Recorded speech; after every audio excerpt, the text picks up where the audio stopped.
permanently affixing things to the. Okay, so we've done the Sean warm up.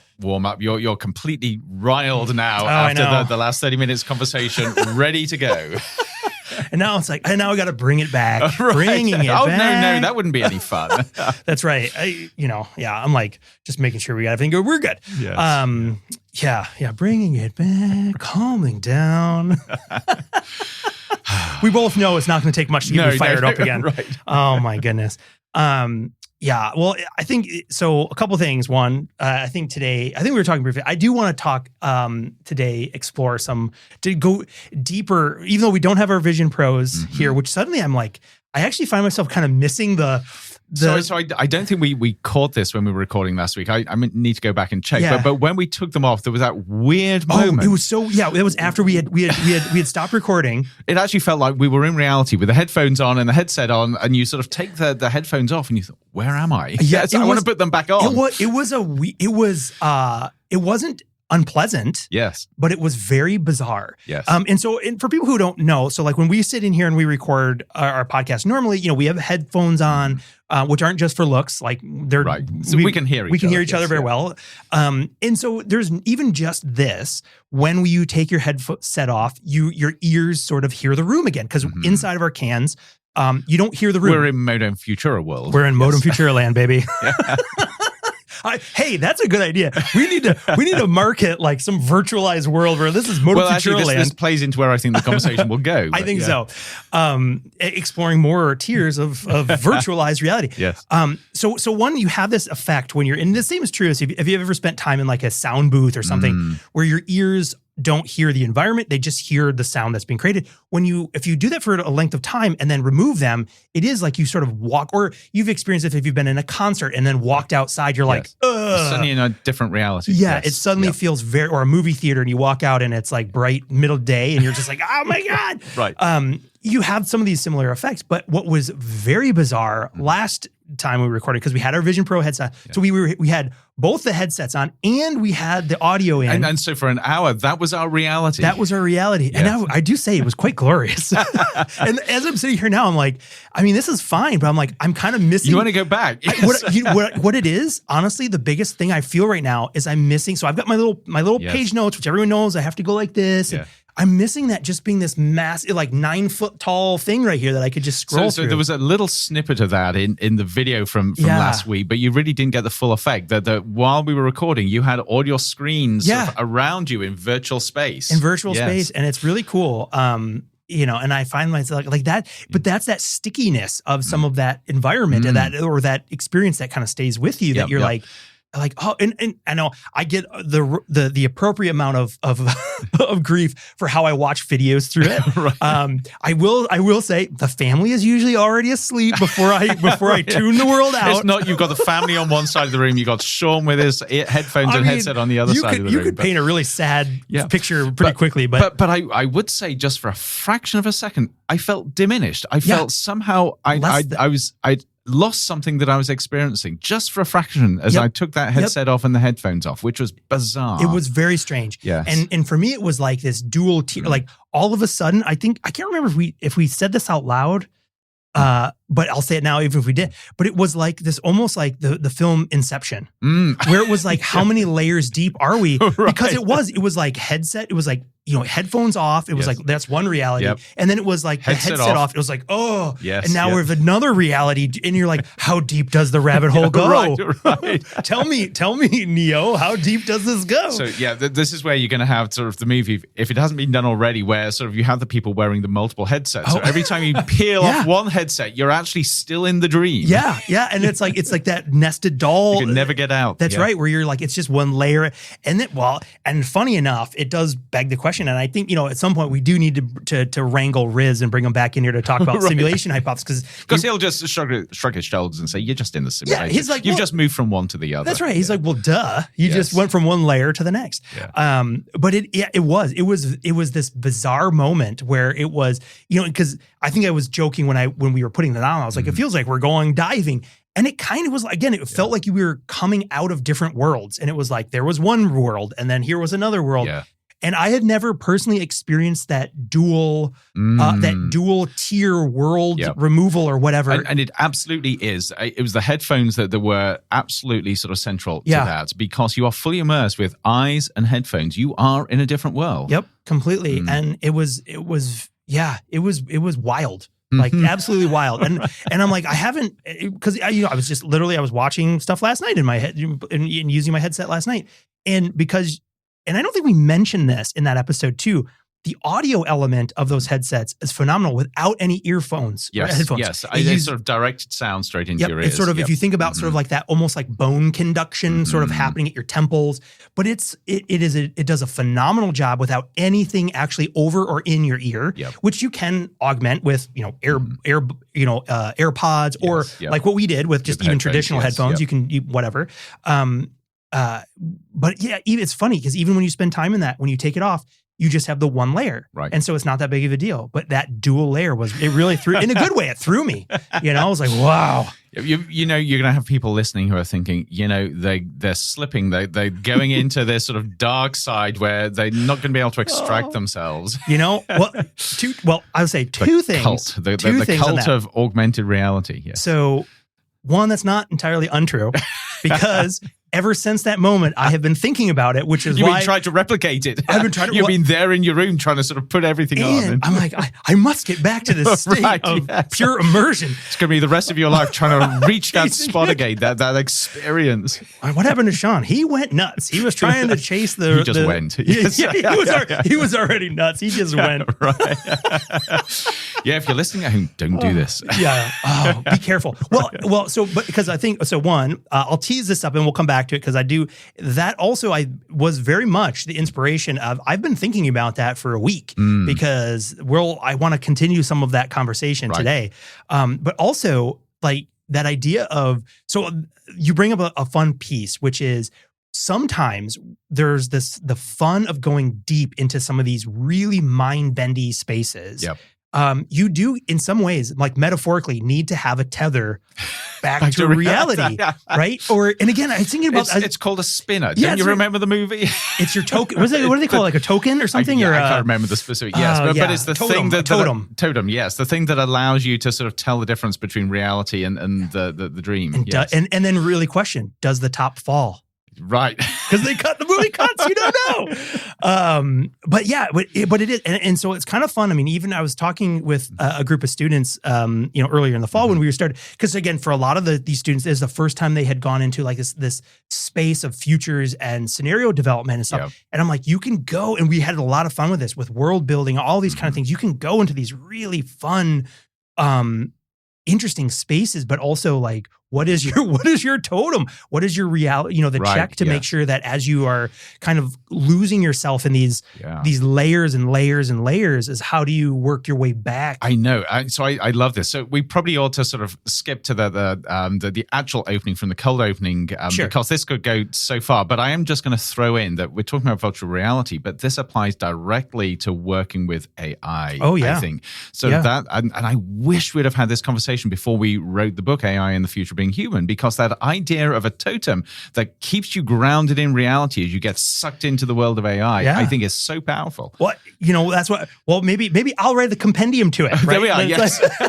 Read this first. It's going to be the totem edition. The totem. Well, the book becomes the totem. This is. Or can we build in some cool item? Like I'm like, okay. Anyway, we got to get on. Because this is distracting. Now we're franchising. Oh my goodness. Well, I see no better place to just take a hot pause and then jump back in. Okay. Initializing waveform. Modulating signals for transmission. Exploring the possible, probable, and preferable futures. Welcome to Modem Futura.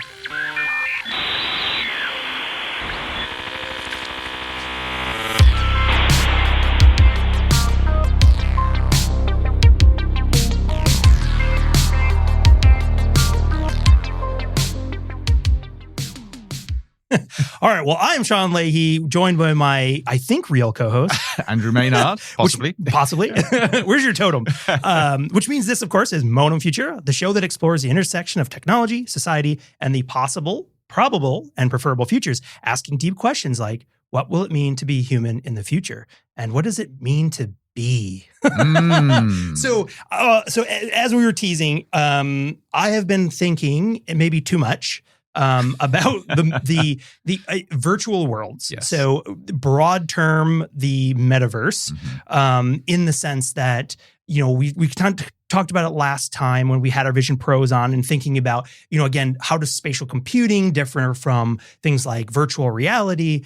But really then I started continuing that thought process, both from a technological perspective, but then also just, again, even from sort of a experiential or philosophical experience too, of what does it mean as we are, because the technology is becoming viable, what does it mean for us as humans as we progress through time and as things go on, our ability to kind of move in and out of these different sorts of virtualized environments, mixing with our, what we could, I think, agree is our shared physical reality. Right.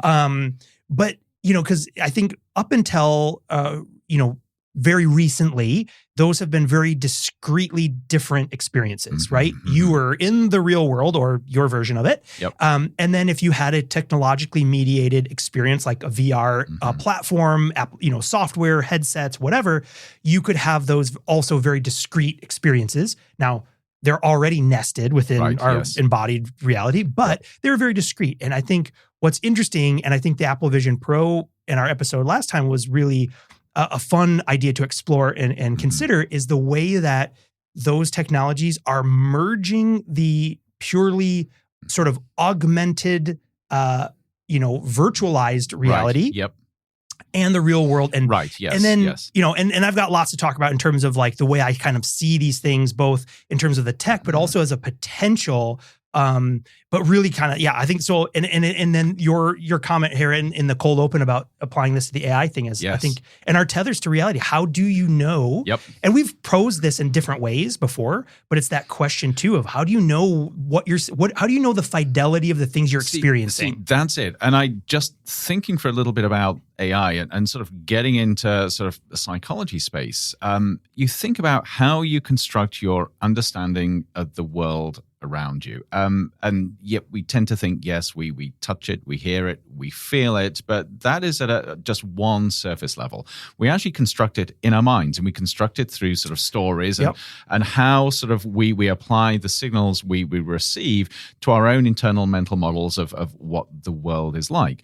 And of course, when we're interacting with AI, say it's just through text, although it gets even more profound when you look at audio and video. But even with just text, it's like reading a book where, as you read a book, you are immersing yourself into a world where your mind is actually constructing that world. Right. So this is actually reading text is a form of virtual reality if it is done right. And so as we interact, we're actually being pulled into a world which isn't the physical world. It's a virtual world that is being created by the AI and our interaction with it. So even there, you've got to think about where is your tether to reality as you get pulled into these conversations and these relationships. Because they're not just a conversation. They are actually these stories changing how you perceive and understand the world that you're immersed in. Yeah, no, absolutely. And I think, it's in some ways, right? It's one of those elements that, like, as anything in your environment starts to, like, you can't extract one's self from the environment, right? Yes. And like, because you get back to media and messages and things. Oh yeah, absolutely. I mean, all right, everyone, put your philosophy hats on, folks. This is gonna be good. Smoke them if you got them, or chew them if you got them. I don't know, because so again, right? Like when you ask. And there's lots of fun ways to explore this too, which we do through sci-fi stuff all the time, right? A classic example that you can use is something like cloning, or even so let's go Star Trek with like the teleporter, right? Beam me up, Scotty, kind of thing. if you are dematerialized and rematerialized, are you the same person? Right. You can even do this with age, right? This is a fun philosophical question, right? Because we have this identity of where you're like, well, I am me and I have been me forever. Right. But have you? No, yes. Right? Like the 10-year-old version of yourself, and I'll use myself, right? So I'm in my 40s. Yep.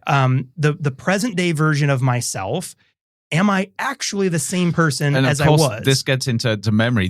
So the only way you can sort of say there's continuity there is because you remember all those previous steps going back to an earlier age. But that assumes that memory is accurate, an accurate representation. But of course, we know that's not how memory works. Yeah. Your memory is a reconstruction of sort of data that sort of gives a sense. So memory is always being sort of renewed and refreshed. Sure. So.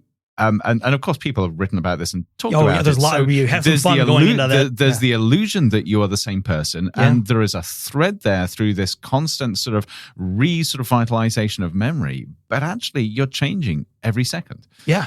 And so there's that question, right? Like, are you the same person? Right. And because I think we carry this sort of numbed idea of like, of course. Yes. Of course. But then when you start it's a temporal resonance of the essence of Sean going through time. Well, and it's not the first time I've said this before. And this maybe we'll save this for like when with Riz or somebody is back here too. But it's like, but then there's also that terrifying notion of when you wake up, when you lose consciousness, right? So that thread, that throughput, right, does get interrupted every night. Didn't you know that every night when you're asleep, false memories are planted into your head, so you wake up believing that you've got this past? Yeah. And who's to say they're not? But what is crazy is like that is that terrifying again, and these are thought experiments, right? But as you start to peel them apart, something that you just always was like, well, of course I'm the same. I've always been me and blah, blah. But then when you start realizing, you're like, well, how do you know? How could you know with certainty that those memories are in fact the ones that they are the ones that you went to sleep with. The ones you went to sleep with. And how do you this is what friends are for, to convince you if they exist. If they're virtual friends, you've got a problem. See? And then and again, you start what I come back to is then you start asking that question was how deep does the rabbit hole go? I know. So you immediately got me thinking about ChatGPT gaslighting you. So, so of course, GPT memory, you wake up and you go back to GPT and say, I've got memory switched on. Just remind me, who am I? And it tells you. How do you know it's telling you the right thing? Oh, absolutely. And like I said, like I said, I've been having a lot of fun with this for a while. But also coupled with just, the life of a parent with two small kids. I've short hours of sleep, all this kind of stuff. I'm like, even yesterday. Wasn't it 3? Oh, yeah. No, sorry. Wait a minute. What happened to that part of my memory? Yeah, weird things, right? You start, yesterday I looked at my watch and I swear it said a different time. And then I'm like, wait, was the watch gone? Am I losing it, man? Where's my totem? I'm losing it. No, but again, because what I was thinking about with this that I think is really interesting and I will say, so I'm going to throw out the term metaverse, not to be confused with Facebook now turned Meta. Yes. And they have a platform. Metaverse in the broader sense. In the broader sense of it. I'm curious, Andrew, from your perspective, if you so for me, the origins of the term metaverse, to me, that comes directly from Neil Stephenson's Snow Crash, which is a novel, 1992, 93? No, maybe 91? a little more than that, but it's 1990s. 1990s, yes. Early 1990s, where I think that book, because that didn't really exist. I mean, there's been other like virtualized stuff, but never in a way where it was like... You can sort of track threads back to the idea, I think, from other authors, because of course it didn't come out of nowhere, but that was the first book that people tend to remember, that captured this idea of this sort of virtual digital reality, that there was part of this sort of broader sort of universe that was actually sort of constructed. It wasn't just the physical one, but it was also constructed through these sort of digital sort of systems. Right. And I think in the key here, when we think about, so just to set it up, because I want to explore what I'm calling it as the stack. Yes. But to set it up, this concept of a metaverse, right, is, and what sets it apart from, like, again, if you're thinking just like Facebook, Oculus Rift, because famously they spent $1 gazillion on changing their name from Facebook to Meta, which big question mark on how that's going. I don't know. We can talk about their shift, their shift there too. Yeah.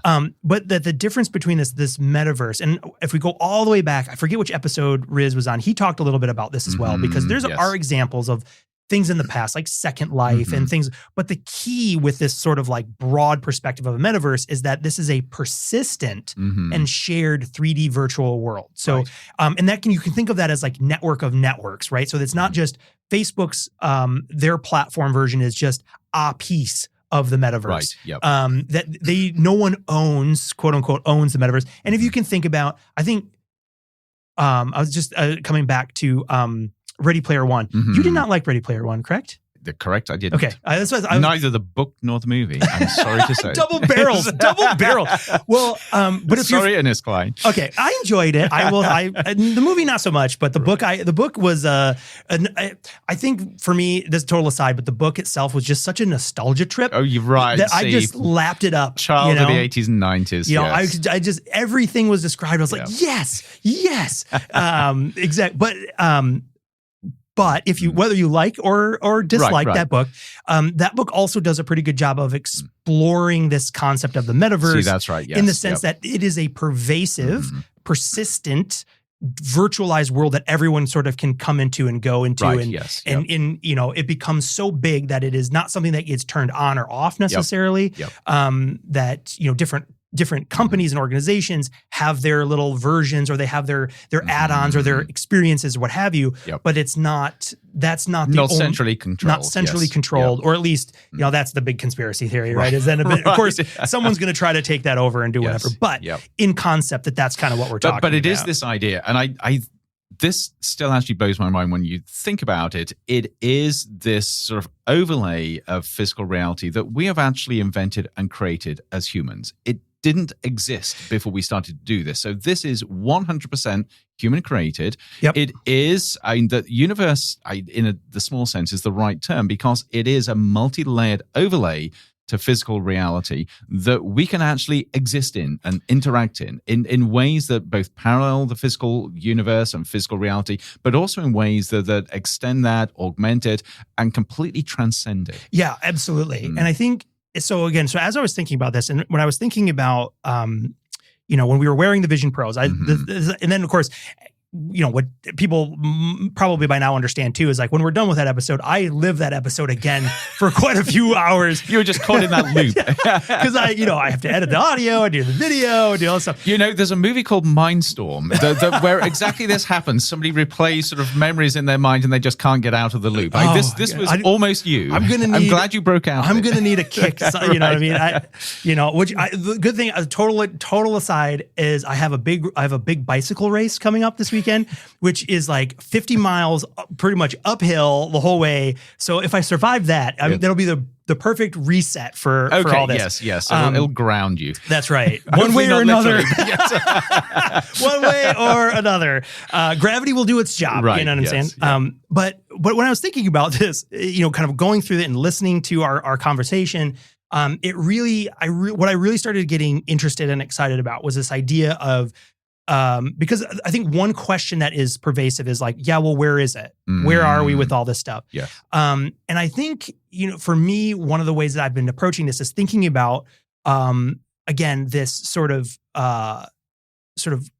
permeable barrier between physical space and these virtualized spaces, whether that be, and again, so kind of thinking about it in this like stratified layer of both technology and with that technology, the sort of interactions or environments to which that technology can afford. Yes. And what I mean by that is, so if we take the bottom layer, the deepest layer, that's the full nerd helmet, whatever that could be present or in the future. I mean, again, if you go to things like Ready Player One, you have like these entire like haptic suits with all this stuff. Full immersion. Yeah. Yes. And even today, you can find places that have these really interesting applications with like the rolling floors. Right. So, it's basically, think of like an octagon treadmill kind of thing where with all these like ball bearings. So as you walk in place, but it feels like you're actually walking. Yes. So you can have this like the deepest level, like going down into those levels of reality, the deepest layer where your entire environment is completely virtualized. Yes. And again, from that, we've seen, science fiction, whatever. We have lots of examples at these different tiers, and what that can be, and the different kinds of interactions you can have with real or completely generated individuals, which that alone is a really rich vein to explore, because it is scarily difficult to sometimes ascertain whether you're talking to a human or not. Right. Even video games have gone, I'll try to look it up. I don't have it on the top of my head, but a video game that is due to come out, I think in 2026, was making headlines because of their use of procedurally generated worlds, which just means that these things are not predefined, that they are created by the game and the game engine in real time. But also with that is so in video games, you always have all these NPCs, these non-playable characters. They're the people that make up the background. There's the shopkeeper that you talk to get a mission or a quest. What they've done is that those characters are all given lives. So they are these synthetic personas that all have their own character, that are all procedurally generated. Which is actually where you get to sort of the simulation theory, where you ask the question, am I an NPC? You're right. Or are you the player amongst all of these NPCs? Because that's exactly where we're going with these gaming environments. And, and of course, that's the fun part is when you get to simulation theory is like, once you can clearly define that we have built the technology that can do that, the assumption then is, well, that proves you are in fact in a simulation, because if you can do the technology to make it happen, then somebody else might have done it to you. Yes. And so you're just nested down. And there's a great Rick and Morty episode about that. That was sort of a side exertion. That's the deep version. And then we have all these different layers on top of that. So you have things like pass-through headsets, like the Vision, like the Vision Pro, like the Oculus. Microsoft had their version for a while. I forget what that one was called. I'm going to say HoloLens. Yes. HoloLens. Though it wasn't pass-through, because that was projection onto reality. That was augmented reality. Yes. And so you kind of like work your way up, and then you have things like the devices that you hold in your pocket, like a smartphone or whatever, which through the camera, through whatever, you can get that access. You can interact with. Again, you could see through into a virtual world. You could interact with virtual objects, as you might see.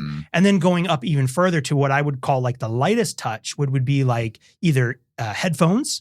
So things that are just able to communicate sort of gently to you, or even glasses potentially that are truly augmented reality, in the sense that you have an information overlay of the real pass-through, not something that is mediated by camera systems or something like that.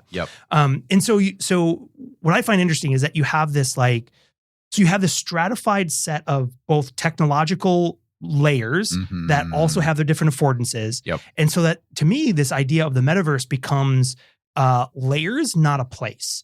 And so, or in my mind, I was also thinking about it again, because using like the dive helmet analogy, that it's like the ocean. How deep? How you want to stay on the surface? Do you want to go in a submarine and go all the way down? And being able to, again, fluidly with that is also go in and out and sort of go in and out of existence of those different tiers seamlessly. Right. But what I find fascinating here is it's actually so hard to find metaphors, because this is actually something new. So the metaphor I was thinking about is actually sort of using different wavelengths of radiation to see things. But even that doesn't work. So for instance, I'm seeing you using visible light, using my eyes. I could use different sensors and you would look different. I could look at you in terms of ultraviolet or infrared or X-ray or whatever. I would get a different layer with everything I use. And of course, this is how we use telescopes to sort of see the galaxy. So again, that's different layers pulling out different pieces of data. But even that doesn't get there, because that doesn't get to the sophistication of your layered sort of metaphor or analogy. So there is something here where we're trying to capture this idea of there is this sort of interactive, sort of interoperable sort of layer, incredibly complex layer of stuff that we've built in digital space that is superimposed on reality, that we can interact with in different ways, we can manipulate in different ways, we can connect with reality in different ways, and then that begins to slowly get to the richness of this idea of the metaverse. And I think, to me, that was the part that was getting it gets exciting, right, to think about that, because I've often, ever since we've had the ability to create some like VR and mixed reality. So you'll see this written as XR, right? Extended reality, which is basically the catch-all terms for anything R. So AR, VR, MR, all these kind of things. But there's this, and there's been a lot of work, going back the last 10 years, which has been really interesting, of people creating things, for example, in a augmented reality space, but anchoring it in the real world with even just GPS coordinates. Right, yes. So that like if Andrew created some piece of like digital art, it'd be invisible to the human eye. Yep. But if you were to come to that same location with a technology, a phone, a whatever, headset, you can actually lift it up and see that. And there it is. Yeah. And so like what fascinates me as a space is this, again, this existence of this almost shadow world, if you will, that is this digital version that is in coexistence of our shared physical reality. Right, yes. That again, if you want to or need to, you can experience that virtualized world at different layers of depth, right? Yes. Yeah. And I feel like that opens up this incredibly new, like weird way of thinking about things. But there's something really interesting here. So mentioning those digital artifacts that you can see using extended reality, that's been a thing for a while. And if you think back to COVID 5 years ago now, there were people who were doing this to try and give people an extended experience. Yep, absolutely. It has never really taken off, apart from in niche communities. Yep. Same with Pokemon Go, which was a massive thing for at least 2 days, maybe a little bit more than 2 days. It's still going. I know people still play it. Yeah. But this idea that you have this overlay that you can only see with the right technology. Yep. But none of these things feel as if they've really taken off. And it's really interesting to ask whether that is simply because people aren't interested in that overlay or whether the technology isn't there yet.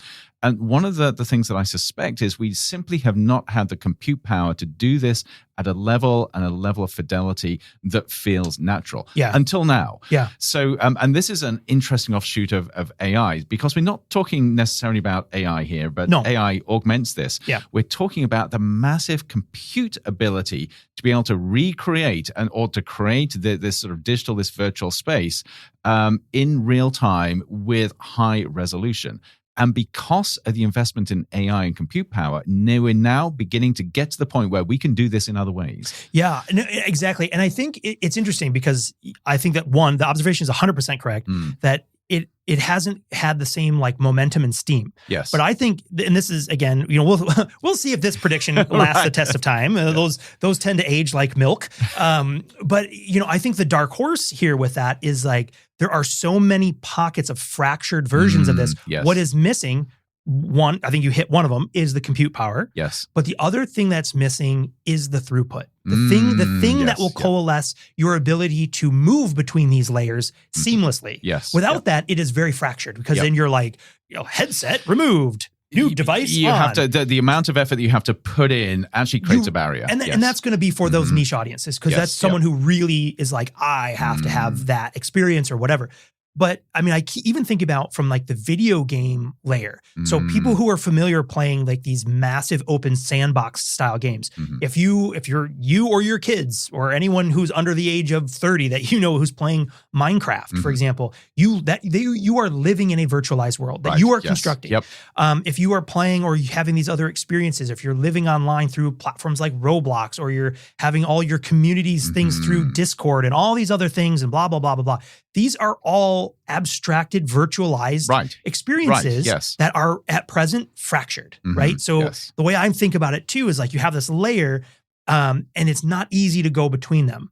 You have to take transportation, if you will. You have to. I'm trying to think of all these metaphors. Like you got to take a spaceship from one to the. We haven't got the meta infrastructure there yet.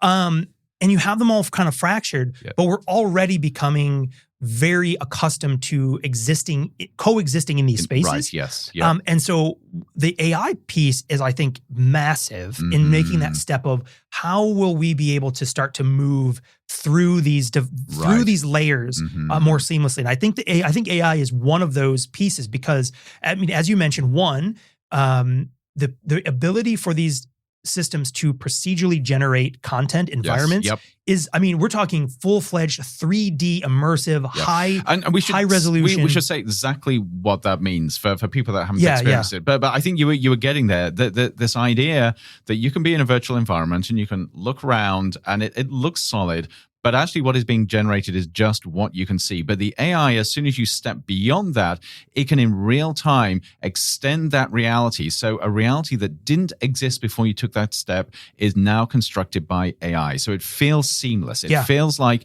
you're in an infinite reality, but actually it's being developed and generated every step you take. Yeah. So, I mean, even just if you can imagine in your mind's eye going for a walk, like in virtualized environment, going for a walk in the woods, right? That the woods have not been pre-rendered yet, extend like 10 feet in front of you. So as you keep taking a step, you're going to have so many people having an existential crisis saying, sort of, next time I go for a walk in the woods, do the woods really exist? Or is it only what I can see that exists? There you go. I told you. Smoke them if you got them, pal. right. Because that does raise that question. Like, if you can't perceive it, does it exist? Right. Right. Yes. Well, there's a lot of philosophical books on the shelf that can tackle that one for you. I know. Yes. Yep. But you end up in that. But so you start seeing these weird connections between the virtualized space as when we start thinking about, and this is one of the things that I love about just technology in general, I will say, is like, as we are thinking about from a technological perspective, how do we do this thing? We start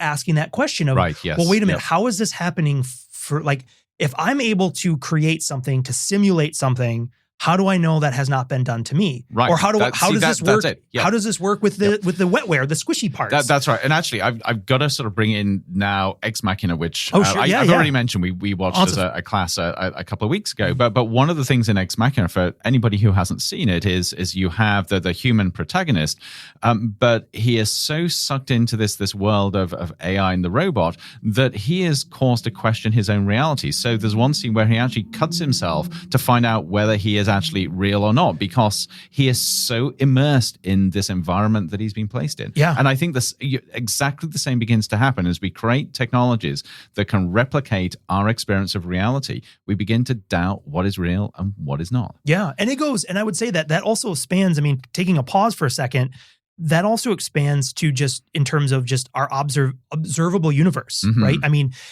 are the best telescopes that we have, we can reach out and we can estimate that the sort of the edge of the sphere of our known universe is what, 13 billion years, or give or take a few, but we can see nothing past that. Right. So the question is that a wall? Is that a boundary?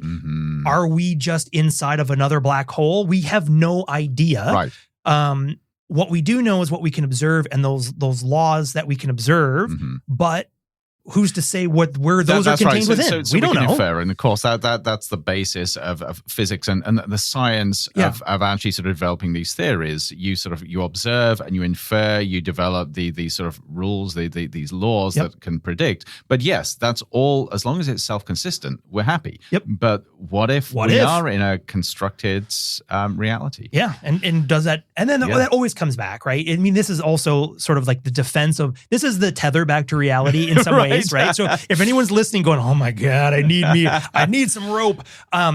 So this would be one of those pieces. And this is kind of like where we often get when we talk about like the simulation hypothesis. If we discover, oh yeah, it is all, so what? That's right. What are you going to do about because we call this reality. Yeah. It doesn't matter sort of how it's constructed. This is our reality that we live within. That's exactly it. It's just another way of defining the world to which we live, right? And actually a really important thing here, and this actually goes back, I think, to our conversation with Riz. Yes, you can sort of construct these hypotheses that everything is simulated around us to a level and a depth where we just can't tell the difference between reality and simulation. So yes, you get back to the point where you say, well, this is how we live. But somebody will always say, if it's a simulation, surely we can manipulate it. The problem is, if that simulation is so sophisticated that everything we know about the physical world actually is part of that simulation, we know that there are rules and laws that simulation has to follow, which means that it's effectively unmanipulatable. You can't just change something. You can't just suddenly say we're going to change the speed of light. Yeah. Because everything falls apart. The whole simulation collapses then. Yeah. Someone turned off the machine.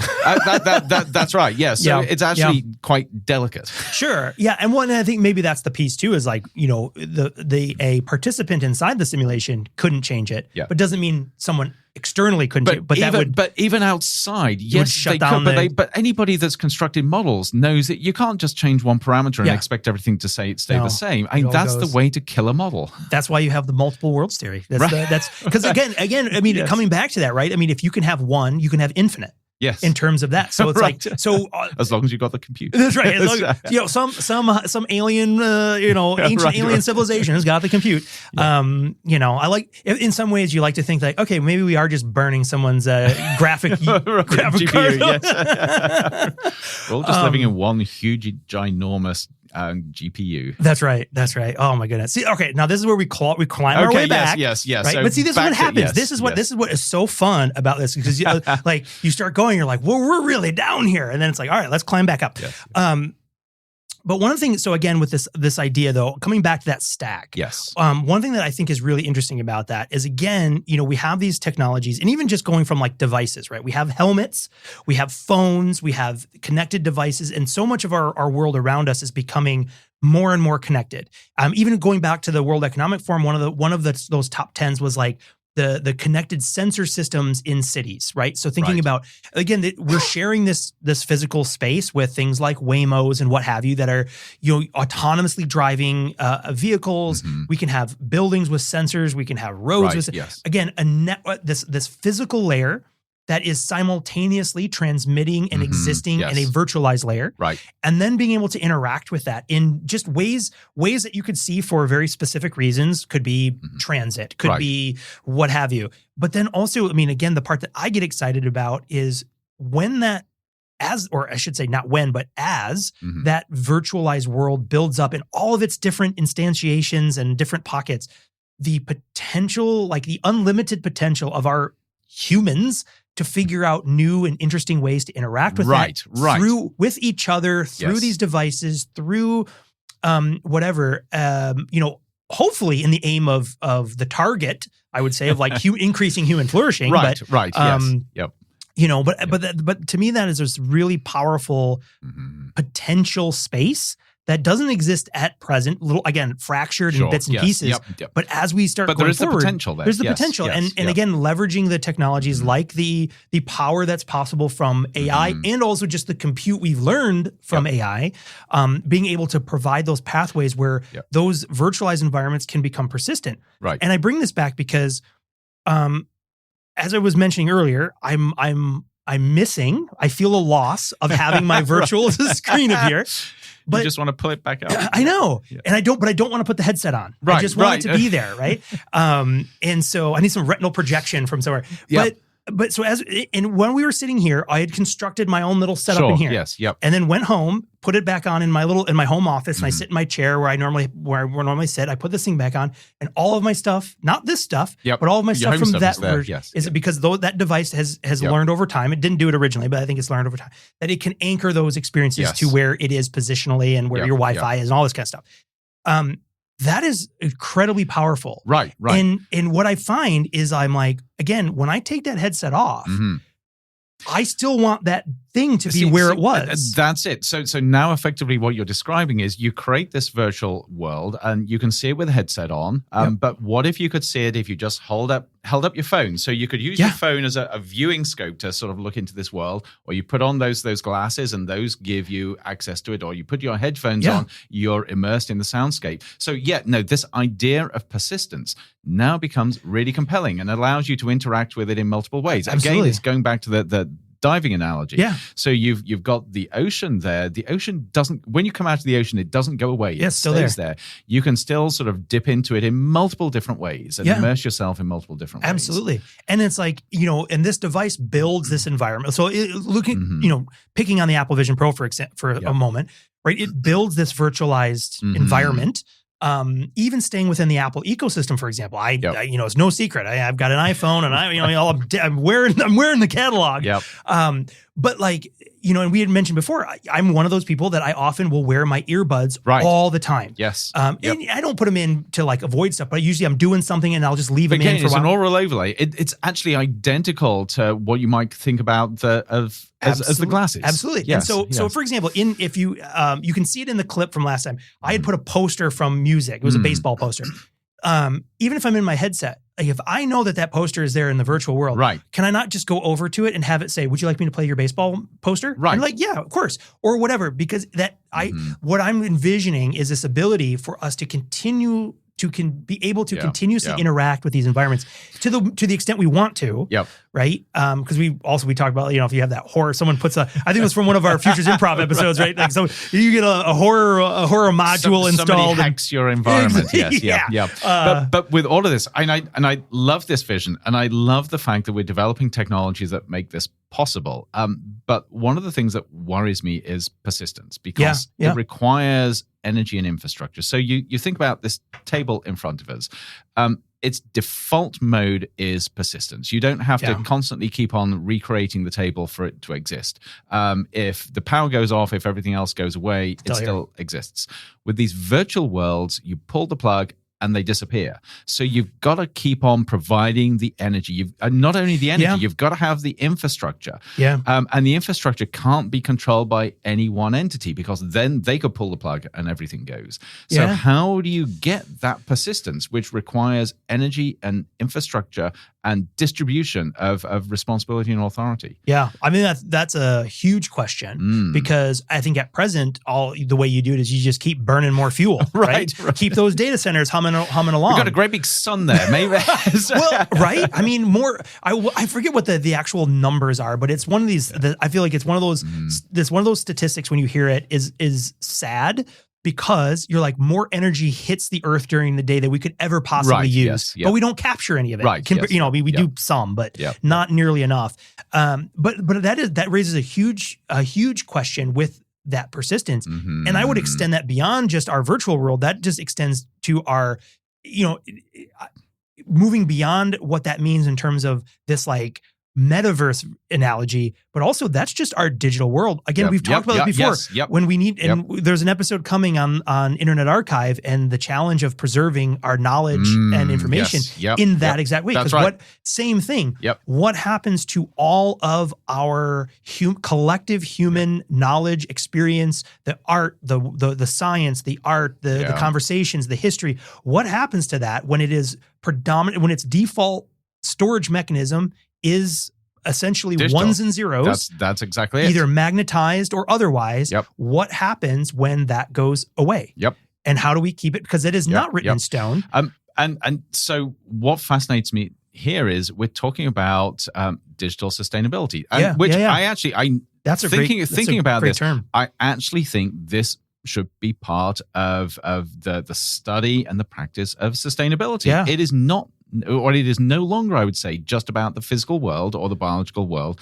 It is also about the virtual world. And I suspect that is going to come across as incredibly controversial. Sure. But if we live and survive and thrive in this augmented world, this metaverse as well as the physical world, we have got to think about how we actually sustain that in exactly the same ways as we think about sustaining the physical world. Sure. And if you say that actually the metaverse is inconsequential to our physical and biological world, I think you're missing something fundamentally about what the current world is like. Yeah, I think so too. And I think that's an incredible question because, again, it comes back to this idea too of, how can you entrust the fidelity of these things if you don't understand what is the plan? How is it kept? Where is, again, because similar, and the other piece that is sort of there, and it's, the excitement of all the other pieces sometimes overshadows it. But again, if you think about those personal spaces that I'm building, that's also a reflection that there's a privacy element of that, right? Of like, what does Andrew build? What does Sean build? How are you using that space? How are you interacting with people? There's a level of privacy to that as well, of course, which then it raises that. It's that same question. What happens and where's that balance between the technological capability of giving you what you want? Right. Someone's got to pay the light bill to keep the server farms going. So actually, let me ask this. Now having put out that controversial idea, without thinking it through too much about, we've got to think about sort of metaverse sustainability. How far do we push this? Because if you look at the physical world we live in, over thousands of years, we've developed these social systems and processes to ensure that we have some semblance of understanding sort of what personal space versus sort of community space means, what personal sort of ownership versus community ownership means, governance structures, everything. They've evolved over time. They've faced challenges. We've got through those challenges. And we've got a system which it's still deeply flawed, but actually life is functional. Sure. But if the metaverse is so important, if it is not just a trivial add-on that we can just switch off and everything will be fine, and I would argue that we are so ingrained in digital systems that we simply cannot do that. If you switched off now all digital systems, the world would be in absolute chaos. Yeah. So we've got to take this seriously. Yep. If this is the case, how do we build these similar systems that have taken thousands of years in physical space to the level of robustness that is necessary for the metaverse to actually work and lead to human thriving in the long term? Yeah. Well, that's vote for Modem Futura. Right. Well, I think this is a perfect example of when it is, especially with this consideration, never has there been a better time to employ futures thinking and these methodologies, right? Because for it to exist, it should be clear, it should be transparent. Again, all these things are needed to be talked about. The danger, right, is that it's never planned for. Right. And we continue this fractured moment until someone does a power grab and says, okay, well now if you want to do this and now. See, that's it. We're actually at that point in human history where somebody could, and companies are already trying to do that power grab. Yeah. I mean, you just look at Meta. They actually called themselves that name, claiming that we are going to be the company that controls the world in which you live. Yeah, they tried to do a Snowcrowd, I've never heard of it. Right. And again, it comes back to this point where it's easy to dismiss this and say, oh, it's only digital. It's trivial. We ought to not even be thinking about this. And yet lives depend on it. Completely. Even in today's level, if hospitals, you look across the board, cybersecurity is always one of these spaces that's interesting. Yes, yep. But and of course, there's the criminal layer of it and all this kind of stuff, is it's its own mess. Which mimics reality. Or I've got to be careful with how I actually sort of use words, because this is reality, but it mimics the physical world, almost step by step. Bank robbery. Everything, right? But if you look at it, you look at the real world damage that cybersecurity crime and things happen, right? Yes, so, what was it? Land Rover? Was that the automaker? It was Land Rover. I didn't hear about this. Oh, it was Jaguar. Right. One of them. One of these. I'll have to double check. They were out of production for at least a month and had to borrow money. I think it was from the UK government to pay bills because of they had gotten bitten by this cryptocurrency hack that they completely had decimated their ability. Couldn't deal with. Hospitals, right? Yep. This happens all the time with organizations where a bad actor is able to, in extent, hold hostage their entire digital presence. To which, without paying the hostage taker or the criminal who's doing this, they're left in a position where they cannot operate, and that includes hospitals. That includes and you can think and again, this is very much a part of the metaverse, because you have these criminal organizations working in this digital overlay in ways that are not visible but are incredibly impactful. Yeah, no, absolutely, And so again, it's one of these, it was Jaguar. I was right. It was Jaguar and Land Rover. It was I guess they're all one. I guess they're all one company now. I think they are. That's why. Okay, but Jaguar. The British auto sort of industry. They lost their entire. Wow. Yep. They could literally their factories could not manufacture because everything is digitally controlled. Yep. All these sophisticated robots on the assembly line couldn't operate because of this. Yep. So it's incredibly complex. It's art, and that's kind of, I think, a couple points that I would make, I think, to kind of bring this more, because again, this is futures happening real time, right? Yes. Is we can envision these scenarios and we go, oh, well, this would be interesting or this would be terrifying. And then start unpacking that. Well, what happens? What do we need to understand? Right, yep. Where do we need to go? What decisions do we need to start thinking about today to make sure that we don't end up in some hellscape, whatever, or that all of the world's knowledge isn't held hostage by one conglomerate, greedy company or something. Right. But how do we think about this and how do we take actions about this? Because so often this is what happens, that these signals, these things build up over time and then they collapse when they get to a tipping point where something is able to like put into perspective. And if we're caught unaware, sometimes you're caught flat-footed. That's where you can get these massive power grabs. Yep. And so right now, I mean, think about the controversy and the conversations around AI and how they can be unfair and biased and all this stuff. Now think, if you had the chance now to go back 10 years ago and start talking about, well, we need to make sure it doesn't do this. Right. Like that's... Well, some of us were actually. Well, it's true, but not enough, right? Right. I mean, it didn't gain traction. It comes back to this sort of like, unattributed Chinese proverb of, the best time to plant a tree was 20 years ago. Right. The next best time is today. Now, yes. Right. Yep. So you can't go back. We're unfortunately, we're kind of stuck in a one directional time arrow. But at least you can start when the questions are asked. You can start today. And you can start thinking. And what does that mean, right? You can start thinking about it. You can start voting economically with where you put your money. You can start voting literally in terms of people in policy and things like that are thinking about these spaces or these ideas. Because the other piece here, and as we think about it in more near-term reality, right? So as of today, with our AI systems that we have access to, with the the platforms, the social media platforms that are driving like Meta and the Facebook / Metaverse stuff, versus other platforms, the Ray-Bans now, we talked about the social implications and behavior of that's a new signal that, instead of holding up a phone, I keep looking for it. But instead of holding up a phone, just having a conversation, now you have to start questioning, like, am I being filmed? How do I know? That's right. Yes. Am I comfortable with this? But you have all these layers. And the one thing that is another piece that I think fits directly today, right in this, is also this idea of sort of like the digital permission creep. Right. So how often is it when we sign up for a social media platform? I mean, yes. Who reads the terms and conditions, the T&Cs? Most people just go zing. Yep.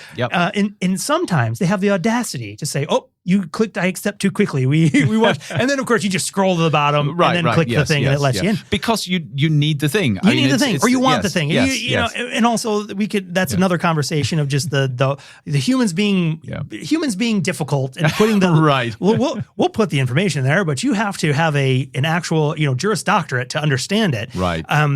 But you click on those things, and so you give permission to this one platform. But over time, again, thinking of those layers, now that same platform has different layers in this, this blended, virtual and physical reality.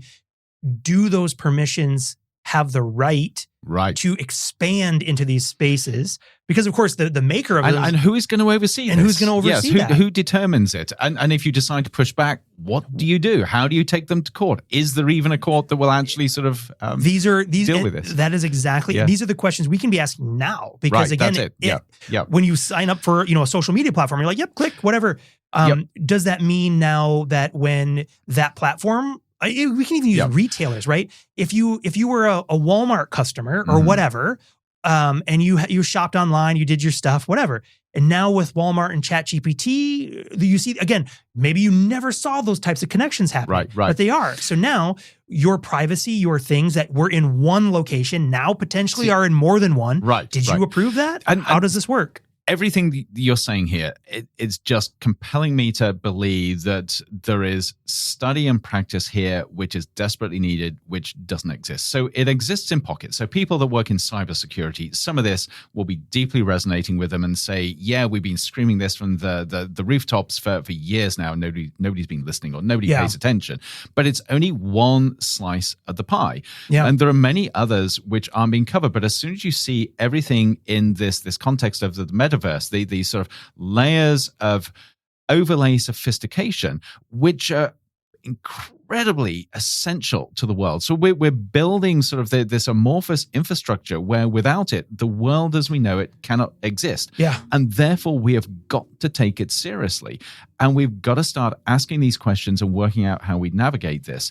And the one thing we cannot afford to do is say that this is immaterial because it's not physical and it's not biological. Right. My words are sort of dissolving here into the metaverse somewhere. Where's your totem? Where's your totem? But this is actually the thing that scares the life out of me from this conversation. What we've discussed is the reality we're living in.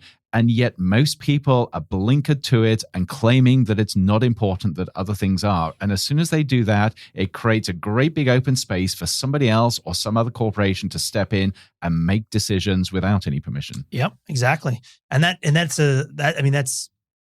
hope people are sitting up, right? I mean, Right. I'll literally sit up and be like, oh my gosh. Yep. But that is exactly it. And so it changes also, I think how we think about the permissions we give to these Right. platforms, Yes. right? Yep. So like one idea is that, as this world continues to become more and more digitally enhanced, Mm-hmm. again, regardless of which layer, like maybe you might know someone who they'll never go past that very surface layer because they just don't want to. Right. They don't want to. They don't need to. They don't want to. And so they experience that's the limit, right? Yes. Other people will go all the way down, who knows, right? All this kind of stuff. It's a spectrum of use across that. Yep. But this idea of those permissions should follow the individual, Right. Yes. not the tool or the platform. Yep. Right. So that as they sort of, if you think about that, it's like their own, sovereign, privacy rights. Which I absolutely agree with, but there is a huge complication here because that individual sort of exists within a whole ecosystem. And that ecosystem is being built on the assumption that those permissions are given. Yeah. So as soon as you begin to pull those permissions back to the individual, the whole ecosystem begins to sort of crumble or at least be stressed. Yeah. Which is also a huge call for intentionality in how we actually build these. Because if we don't have that intentionality, you build incredibly fragile systems. Exactly. And and I think the long tail of time will show things will come and die, because there'll be these corrections and just like everything, right? That you will go too far on one side, that'll come back. And That's then, right. Yes. And over time, this will kind of settle out. But then the trouble is, so that is exactly how things work out. But then you've got to ask the question: how many people are going to benefit, and how many people are going to suffer on the way, and how many people are we okay to allow suffer as we go through these oscillations? Exactly. And and again, those are the exact questions of why we need to start applying this way of thinking about those. Because it's a fool's idea to assume like, oh well, no one will, if we just do it my way, no one will get harmed. Right. Well, that's ridiculous. But there is, and again, there's this balance of when we're navigating that of being able to stay grounded in reality, but also then be able to take a high enough viewpoint to say, okay, we know there's going to be harms. And then with that, right, it's not trying to pretend that there's never going to be harms. There always are. Right. Yes.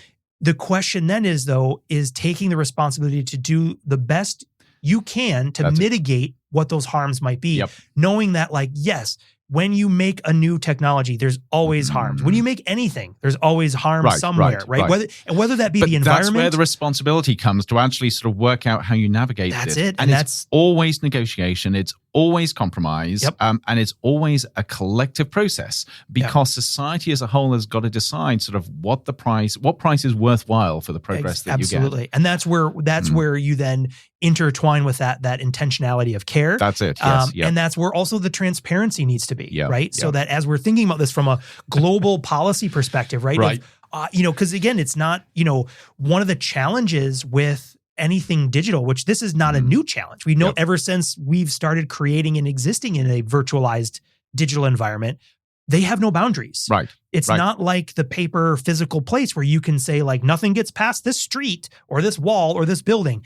The physical boundaries don't play by the same rules. That's right. And neither do ideas, cultures, and ways of communicating. That's exactly it. Yeah. So I love the fact that we started off with a very simple conversation about headsets, and now we're looking at sort of both existential crisis but opportunities with this new world that we are already well on the way to building. And actually, this is what I love about these conversations, because I hadn't started thinking in this depth about this beforehand, but now I'm actually beginning to think that we need to be way, way more intentional in terms of how we think about this meta overlay to the world we live in. And if we ignore it and if we don't integrate it, we are heading for a whole load of hurt. Yeah, I think so. I mean, I think that's also, this is why this is so much fun. Because this is what we do, and this is what happened.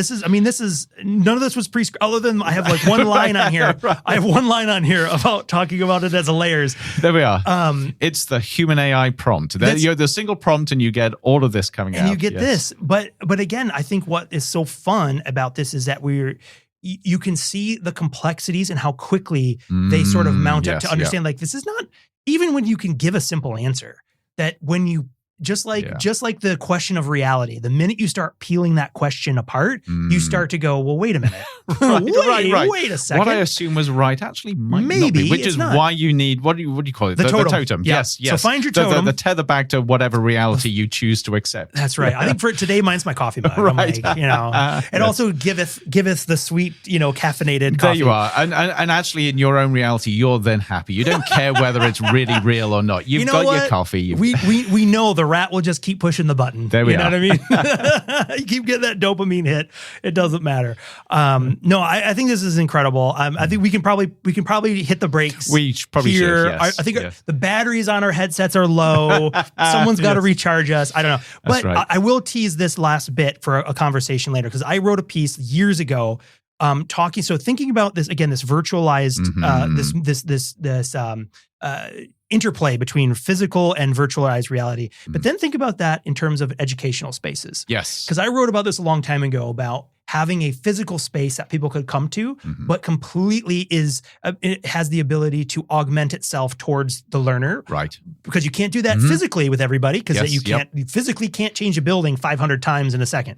But the digital version can. And so if you think about these virtualized spaces that are also in a shared physical space, but you see not necessarily the same things that I see, and all these kind of interactions, and you start to layer this, how exciting that becomes. Bunch of kindergartners with their headsets on and their... who knows? Maybe it could be one of those things. You're going to have to get a license to go to certain depths of the metaverse, right? It's going to be the sort of the futurist version of giving a kid an iPad. You put the headset on and that's it. That's right. Or at some point, that is not a way we want to go. At some point, you don't want the headset. Just like the Matrix, you just have the little port. Plug them in. Just plug me in. Talk about dystopia. Oh my goodness. Well, I hope all of our listeners are join us in reality. Right. But again, I hope everyone enjoyed this show as much as we did. My brain is absolutely just firing right now with all kinds of ideas. And I look forward to my my mountain climb on this bicycle. I have a lot to think about. Yes. I hope gravity is your friend and not your enemy as you do that. I anticipate it'll be my enemy on the way up and my friend on the way down. Okay. At least I'm banking on that. So I'll if I'm here next week, you'll know it went well. Right. But this has been absolutely fantastic, and a call to action to people who, if you've been listening to this, if you've been inspired, if you've been like, maybe you're shouting at your radio, you're shouting at your stereo, or shouting at YouTube. Let us know what you're thinking, but also, again, if this is catalyzing ideas or conversations, please share the episode with people that you might think like it. Help us. You can help get the word out by subscribing, following, whatever the platforms allow you to do on your favorite podcasts, Apple, Spotify, wherever, YouTube, of course. And if you could leave us a rating and review wherever you get your podcast from, because that is how the best way for the algorithms to share our show with people who have never heard of those people who have not heard of Modem Futura. Yep.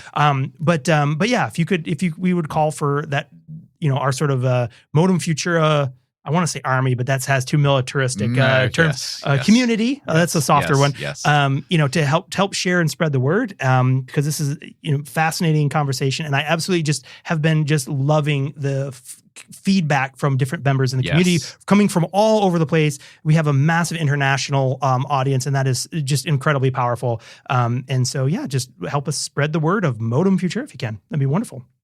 From what, as best I can tell, the real version of Sean and Andrew, thank you for staying with us, and we'll see everybody on the next episode of Modem Futura. We'll see you then. We'll see you somewhere.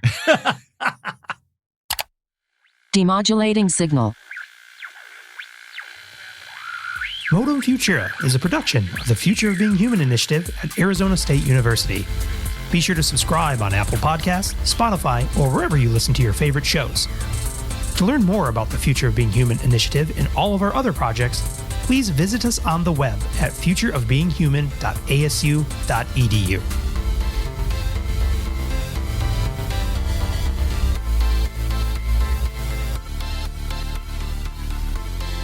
End transmission.